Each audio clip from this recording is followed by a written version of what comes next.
Hey Explorers, welcome to another video. Today we're going to talk about the newest deck I've been working on in set 4 of the Ursa's Return format. It's the new Ruby Amethyst Bounce deck, and we'll talk a little bit about also the Chicago Challenge coming up this weekend.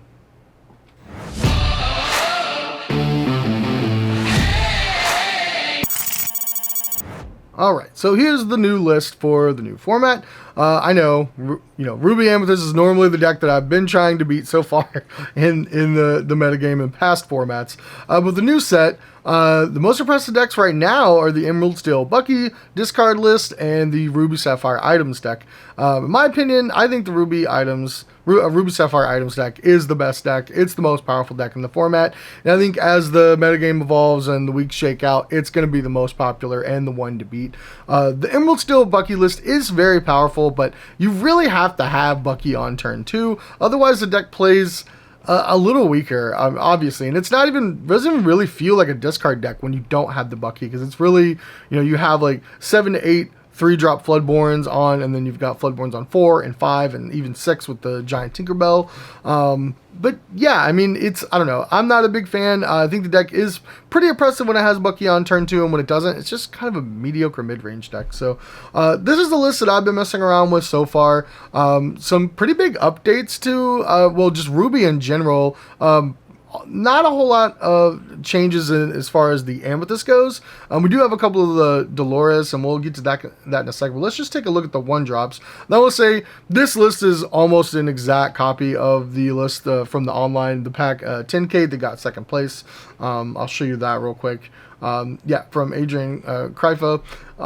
They're running, the only thing I've changed so far is they did a great job on this list, and it's really well put together. It's got some card choices that I'm a big fan of. Just these 1-drops, this could have been 4 minis or 4 all-offs. They decided to do a fun split between the two, just to give deck lists a headache. But anyway, it's just 4 1/3s instead. So that's the only change I've made so far. I have just added swap those out for the 4 Pascals. I just want to be more aggressive. I want my 1-drops to quest for 3, 4, 5, 6 turns as the game goes on if my opponent doesn't have an answer to an evasive. Because this deck has a decent amount of ways to just gain lore passively. And that's already a dangerous tool for Ruby Amethyst to have, as we know in the past. GOAT has been doing that since, the Chapter 2 metagame. So, we've got in the 1-drop slot 4 Chernobog's followers. Usually get to quest with this a couple times. Maybe it's going to be snake or fox food. Then you either ink it or you can replay it, quest one more time with it, and then get that extra card. Big fan of this card. It's aggressive, stays with the plan. And then, 4 Pascals.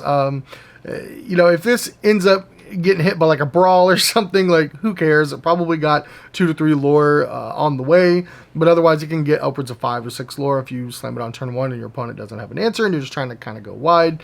And the opening that I want against Ruby Sapphire, honestly, is going to be turn 1 Pascal into turn 2 Flynn Rider. No surprise. We've got the foxes, we've got the snakes. We'll talk a little bit about Flynn for a minute. The new card, super rare Ruby from the newest set, Ursa's Return. So it says at the beginning of your turn, if you have a character in play with more attack power than each opposing character, gain 3 lore, and then he can also quest for a 4th if you'd like, especially on like turn 3 against the Ruby Sapphire decks or the slower decks. He can gain 4 lore just on turn 3 immediately. That's a lot. That's crazy. And then turn 1 Pascal, turn 2 this, you're at 5 on turn 3. You can really run away with the game, or just get to the danger zone to where something like a Queen's Castle or a Merlin Goat can just finish it out, and that's what this deck wants to be doing.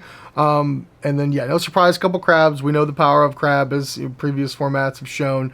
One of the new cards from another new card is going to be one of the new Sisus, the 3-drop inkable 1/4 technically on paper, and then quest for 2, but it also gets +1 attack power for each card in your opponent's hand. Combos really nicely with the new Flynn Rider. So turn 2 Flynn, turn 3 Sisu. Your opponent's probably got 5 to 7 cards still in their hand. They're probably not going to have an opposing character with more power than that. So now your Flynn's gaining you 3, your Sisu's questing for 2. You're just racking up the lore super early in the game. Then we got a couple of the new card, Dolores, one of the new Amethyst cards. It's actually the only new Amethyst card in the deck from set 4. But when it comes into play, if your opponent has an exerted character, you get to draw a card. So it's kind of a mimic of Rabbit. In my opinion, definitely not as powerful. It doesn't get any value when it leaves play, but in exchange, it's inkable. It has better stats at Quest for 2. It's a 3/3. Yeah, I like a couple of these. I would never replace any Rabbits with this. I would never play the first Dolores in my deck if I wasn't playing the full 4 Rabbits, but since we are still on 4 Rabbits, a couple of these are nice, and I like a few more 4-drops in the list because we have one of the new 4-cost songs. We're going to get on that, down to that in just a minute. Big fan of that new song. We got four goats, 4 rabbits, 4 Mauis. Not a surprise. Been mainstays in the Ruby Amethyst list for a while now. 3 Madame Medusa. Madame Medusa still one of the most premium 6-drops in the game. It's just a nightmare against steel decks. Still a great answer to the new Diablo, something we need to take out, or opposing Flavor Shams. Having answers to those is a must. And I kind of compare Flynn in this deck. It's definitely not on the same power level, obviously, as Diablo or Flavor Sham, but it's just kind of in the same realm. It's one of those early drop characters that must be answered. If it goes unanswered, you will win the game. Kind of in the same contrast as Diablo and Flavor Sham, but I mean, be honest, not as powerful. But I don't know. I mean, extra cards from Diablo or Flavor Sham, or just extra lore, and you win the game. It doesn't matter if your opponent has 20 cards in hand. If you get to 20 lore, who cares? So, then moving on, another new card from the new set, Brawl, has been kind of the breakout premium removal spell. It answers all of its problems cards. It answers Flavor Sham. It answers Diablo. It answers Flynn. So, I mean, it kind of sucks to have to take your turn 3 off or turn 4 off to play this, but I mean, it's either that or your opponent runs away with the game, so at least we have an answer. Still 4 friends on the other side. Drawing cards is great still in this format, especially against these discard decks or these control decks. You just need more cards. And then, one of my favorite cards from the new set, Big King Undisputed, and the reason we've got extra 4-drops in the list, but it's non-inkable 4-drop action song. Each opponent chooses and banishes one of their characters. So it's kind of the Lady Tremaine effect without the Lady Tremaine, but it can be sung by one of your 4-drops. So, I mean, imagine, turn 4, you drop a Merlin Rabbit or a Dolores, you get to draw an extra card. Turn 5, Maui comes down, takes out one of their exerted characters. They've only got like one good left that they just played that's still fresh and ready that you can't challenge, but you can just sing the King Undisputed and they immediately have to banish it. I think it's going to be a big surprise card. Most of the other Ruby Amethyst lists I've seen are not playing this card.